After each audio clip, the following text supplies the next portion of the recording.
Market big voice की श्रृंखला में आज हम जोड़ रहे हैं कंप्लीट सर्कल के मैनेजिंग पार्टनर और chief investment officer Gurmeet Chadha को।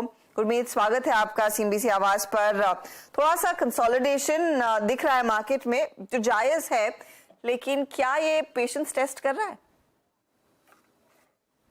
हर्षदीप, पेशेंस तो मुझे लगता है 18-19 महीने से टेस्ट कर रहा है। अक्टूबर 2021 में 18,600-700 का हाई बना था। तो आप देखिए लगभग 18-19 महीने से मार्केट की मूवमेंट बहुत सबड्यूड रही है। इनफैक्ट 27 अप्रैल के बाद से जब से एफआईएस क्लोज थोड़ा रिज्यूम हुआ मई में, तो थोड़ा हमने अपसाइड देखने को मिला है। मिड और स्मॉल कैप में हालांकि बहुत एक्शन है, वो हमने अक्रॉस सेक्टर देखा है, वो हमने सीमेंट में देखा है, मिड कैप आईटी में देखा है। आज जब उस गाइडेंस जब तक ईसैप ने अनाउंस नहीं करी थी तब तक हमने काफी तेज वहां पे भी रैली देखी है। बहुत कुछ अच्छे निश फार्मा नेम्स में अच्छी दिखी है। तो मिड और स्मॉल कैप में काफी एक्शन है। मैं इनफैक्ट मिड कैप इंडेक्स देख रहा था, एक महीने में करीबन 6% ऊपर है।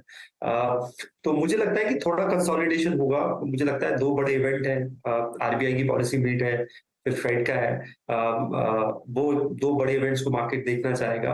और आईटी सेक्टर में अभी जब तक वीकनेस है, वो 20% से आसपास का वेट है उसका निफ्टी में। तो जब तक ये पूरी तरह प्राइसिंग नहीं हो जाता, हालांकि आप देखिए, अगर आप वाईटीडी देखेंगे तो टीसीएस अभी भी फ्लैट है, इन्फोसिस गिरा है थोड़ा सा, बट बहुत जगह प्राइस करेक्शन इतना नहीं है। आज कुछ मिड कैप आईटीज इसके बावजूद भी 35-40 पी के मल्टीपल पे है। तो मुझे लगता है जब तक पूरा प्राइसिंग नहीं हो जाएगा, ये जो स्लो डाउन है डिसीजन मेकिंग में और डील कन्वर्जन में, तब तक जब तक आईटी में प्रेशर है, मुझे लगता है थोड़ा सा इंडेक्स जो है स्ट्रगल करेगा। और सो एचडीएफसी ट्विंस में भी थोड़ा स्ट्रगल है, तो जो कि काफी ज्यादा, अगर आप मिला लीजिए आईटी और एचडीएफसी ट्विंस को, तो लगभग 1/3 वेट है इंडेक्स का।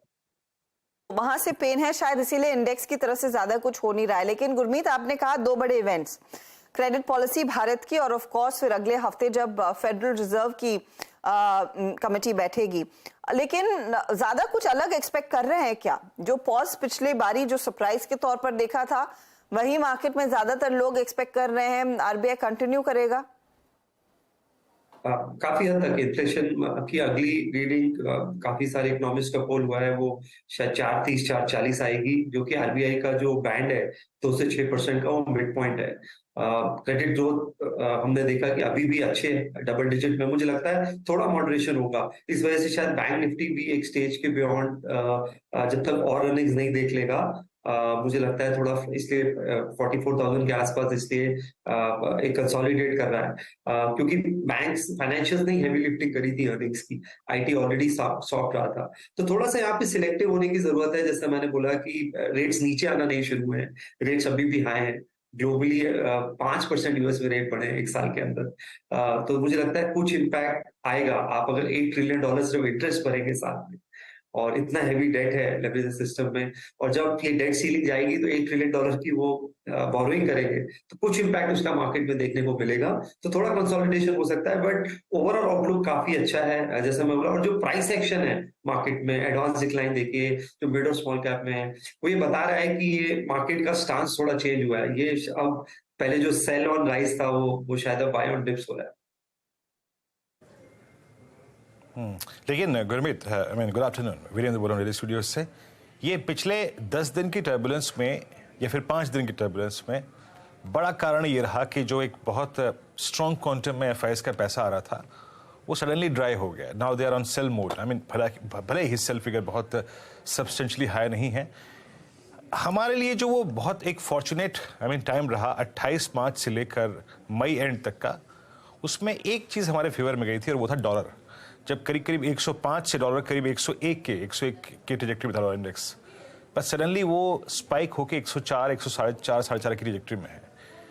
क्या डॉलर के बहुत स्ट्रांग होने के चांसेस और उसका impact of flow towards India, इस संदर्भ में आपकी राय क्या है? अगला एक महीना इस दृष्टिकोण से आपको लग कैसा रहा है? मेरा मानना है कि रुपी स्टेबल रहेगा। जी, मैं बहुत करेंसी का इतना शॉर्ट टर्म व्यू बड़ा मुश्किल हो जाता है, पर जब यूएस फाइनली पॉज करेगा और रिवर्स साइकिल स्टार्ट होगी जरूर। हम डिबेट कर सकते हैं कि दिसंबर में शुरू होगा रेट कट, अक्टूबर में होगा या अगले साल से होगा। तो फेड फ्यूचर्स काफी एक्यूरेट रहा है इंटरेस्ट रेट साइकिल को डिपिक्ट करने में, तो आप उसको करेंगे तो वो ईयर एंड में एक्सपेक्ट कर रहे हैं, कोई 2 कट एक्सपेक्ट कर रहा है, कोई 3 कट एक्सपेक्ट कर रहा है, तो एक शैलो रेट कट साइकिल होगी। और जब आप वापस से साइकिल रिवर्स होगी तो मुझे लगता है ऑन द कॉन्ट्ररी थोड़ा प्रेशर आएगा डॉलर पे। मेरा ये मानना है स्टेबल रहेगा। हमारे रिजर्व्स वापस $600 बिलियन हो गए हैं, हमारा ट्रेड डेफिसिट कटा है, आप सर्विस एक्सपोर्ट्स देखिए, ये काफी अच्छी सक्सेस स्टोरी है इंडिया की, जो काफी अननोटिस गई है। तो मुझे लगता है कि करेंसी इतना बड़ा रोल नहीं प्ले करेगी कि उससे फ्लोज इमीडिएटली रिवर्स हो जाए। एक जो कंसर्न है एफआईएस का वो वैल्यूएशंस रहा है।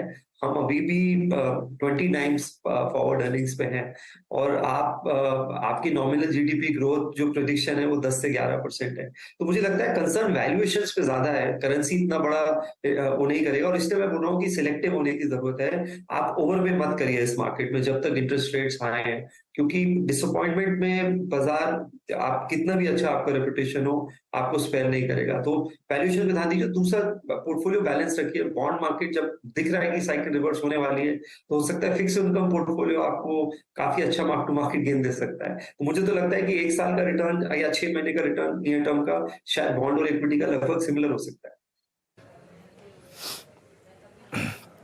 ओके, आई मीन ये गुरमीत जी का सेंस था रिगार्डिंग फॉरेक्स मार्केट प्लस उसका impact on flow towards India.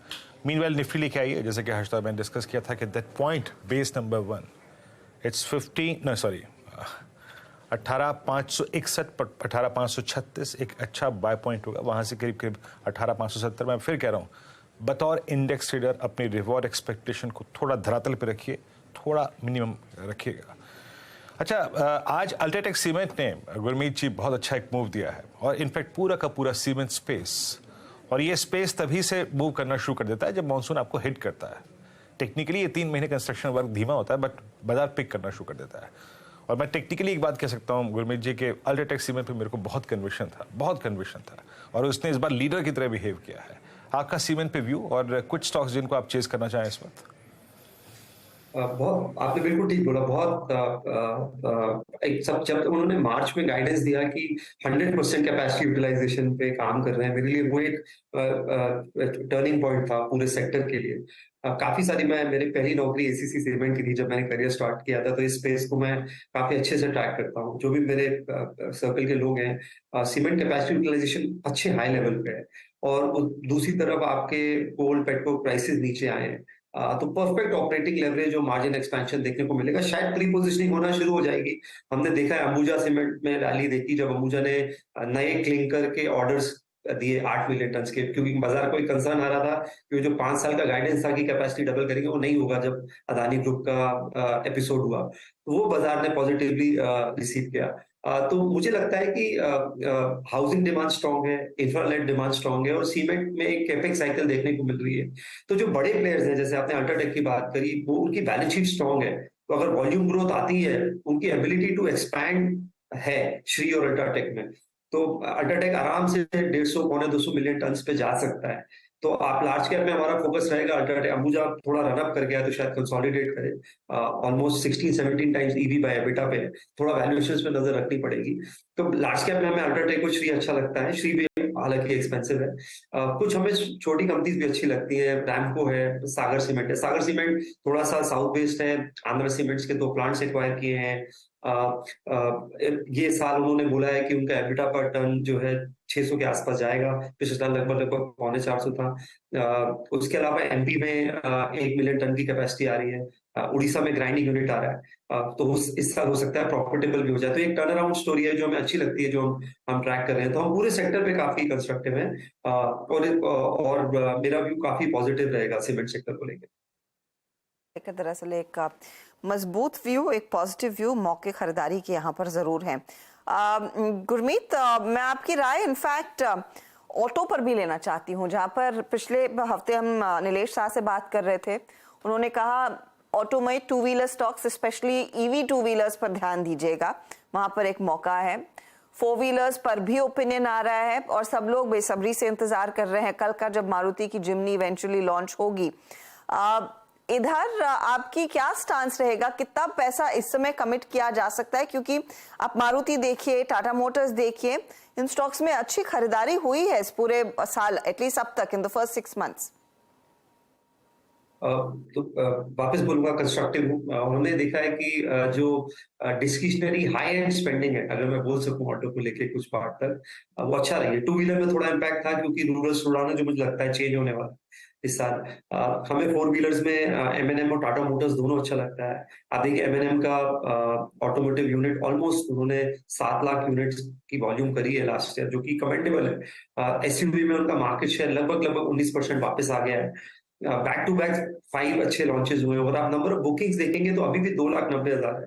2,62,000 था Q3 में, अभी भी लगभग 2,90,000 है। इनफैक्ट एसयूवी 700 फास्टेस्ट एसयूवी है 1 लाख बुकिंग्स क्रॉस करने का। तो कैंसिलेशन रेट्स उतने ज्यादा नहीं है, अवेलेबिलिटी भी इंप्रूव हुई है।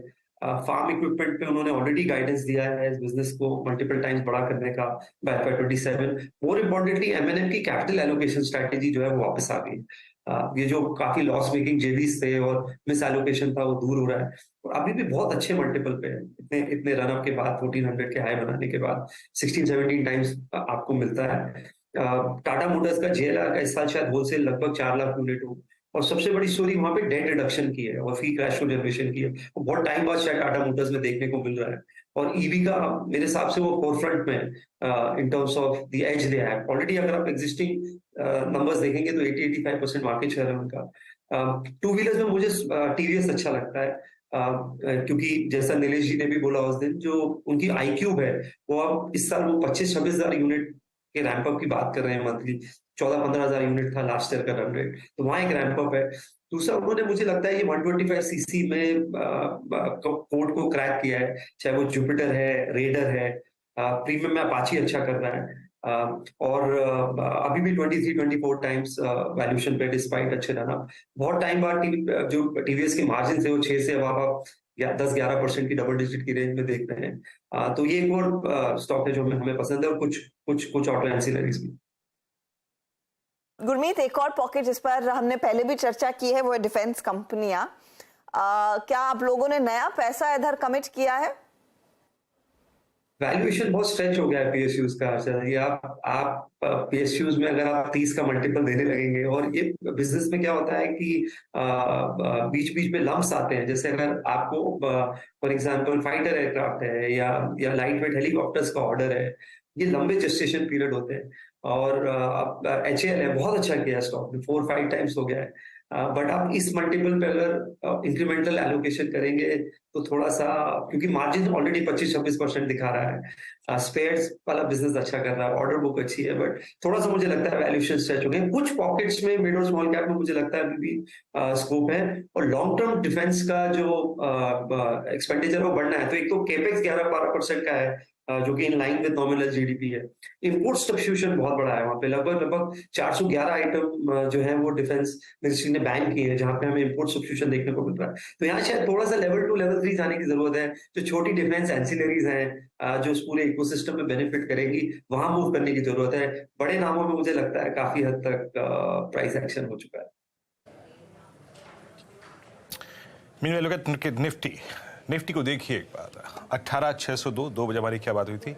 No shorting thoughts, still we wallet 10-day exponential moving average, और जब तक 10 डिमा नहीं टूट रहा और 18,500 का पुट और राइटर्स का जोन नहीं टूट रहा, बाय 10 रुपये का बेस 1 लेके आइएगा। 61,536 बेस्ट बाय मिला उस जोन में। 606 मैं ट्रेडर होता तो उसको बुक करता, या फिर याद रखिएगा 643 एक पिवट पॉइंट है, मॉर्निंग कमेंट्री में मेंशन किया हुआ था। Let's wait for that level also, उस लेवल का भी इंतजार कर सकते हैं, पर थोड़ा सा बुक करके उस लेवल का इंतजार करिएगा। बेस नहीं, रेजिस्टेंस लेके आइए। अब रेजिस्टेंस की बात हो रही है 643, और बैंक निफ्टी का स्विंग जो है इसको 209 लेके आ गया है। टेक्निकली बैंक निफ्टी का भी जो ट्रेड अगर आप लोअर एज पे लें एट बेस 1, उसको आपको 44,250 44,350 के बीच में बुक करना है, क्योंकि वहां पे 2 सबसे बड़े स्ट्रॉन्ग कॉल राइटर्स खड़े हुए हैं। 643 का इंतजार आप कर सकते हैं और निफ्टी। अच्छा गुरमीत जी, आजकल सीपी इनर सर्किल में खाना पीना चल रहा है या फिर कुछ मंगा के भी खा रहे हैं? मतलब अल्टीमेटली मेरा आपसे व्यू था वेस्ट लाइफ पे, जुबिलेंट फूड्स पे, QSR सेगमेंट पे, यहाँ पे कुछ पिक किया है क्या अभी इस वक्त? जिंदर जी, हमें ये स्पेस बहुत अच्छा लगता है। जैसे मैंने पहले भी चर्चा करी, सारा मार्केट कैप आप ऐड करेंगे QSR स्पेस का तो 70,000 करोड़ है, और सिप्ला अकेले का मार्केट कैप 80-85 हजार करोड़ है। तो ये सेक्टर अंडर रिप्रेजेंटेड है, मुझे लगता है ये रिप्रेजेंट होगा। हमें हमारा किचन में टाइम, कुकिंग टाइम दोनों रिड्यूस हो रहा है, न्यूक्लियर फैमिलीज हैं, तो एक स्ट्रक्चरल मूवमेंट है, और थोड़ा सा organised food specialty restaurant, quick service restaurants की तरफ कोविड के बाद हमने देखा है। जुबिलेंट फूड हमें अच्छा लगता है, हमारे पोर्टफोलियो में है। जो मुझे एक चीज अच्छी लगती है जुबिलेंट फूड की, कि उनकी 95% सोर्सिंग जो है डोमेस्टिक है, तो आप ग्लोबल सप्लाई चेन से आपका जो ओवरऑल ऑपरेशंस है वो इम्पैक्ट नहीं होता है। उनका वेंडर डेवलपमेंट इकोसिस्टम बहुत स्ट्रांग है, चाहे वो चिकन का वेंडर है या पोटैटोस का है या बंस का है, काफी स्ट्रांग है। और वापस से स्टोर एक्सपेंशन ट्रैक पे आ रहा है, बैलेंस शीट वापस से बेटर हो रही है। महंगा जरूर है क्योंकि बेस आपको जो है नीचे का डिनोमिनेटर आपको जो है थोड़ा लो मिलेगा। और दूसरा, ये इस बिजनेस में अगर आपको 20 टाइम्स एबिटा कुछ मिलता है तो वो बाकी बिजनेस से बहुत बेटर है, क्योंकि वर्किंग कैपिटल लगभग नेगेटिव होता है इस बिजनेस में। तो एक बार जब इन्फ्लेक्शन पॉइंट आता है एक नंबर ऑफ स्टोर्स के बाद, तो प्रॉफिट में, अर्निंग्स में ग्रोथ और कैश फ्लो में ग्रोथ डिस्प्रोपोर्शनेट होती है। तो जुबिलेंट फूड अच्छा लगता है, सॉरी वेस्ट लाइफ अच्छा लगता है, सॉरी मैं वेस्ट लाइफ की चर्चा कर रहा था, जुबिलेंट निकल गया मुझसे, तो वेस्ट लाइफ अच्छा लगता है। जुबिलेंट फूड हमारे रेडार में थोड़ा सा लीडरशिप चेंज के बाद स्टेबलाइज हो रहा है, और शायद अगर थोड़ा बेटर प्राइस पॉइंट पे मिलेगा तो इस पे भी निगाह रहेगी। चलिए गुरमीत जी, बहुत बहुत शुक्रिया, आप इस कार्यक्रम में शामिल हुए, सभी सेक्टर्स पे, इंडस्ट्रीज पे, स्टॉक्स पे अपनी राय रखी, बहुत बहुत शुक्रिया। Thank you. और मंगलवार जिसे कहते हैं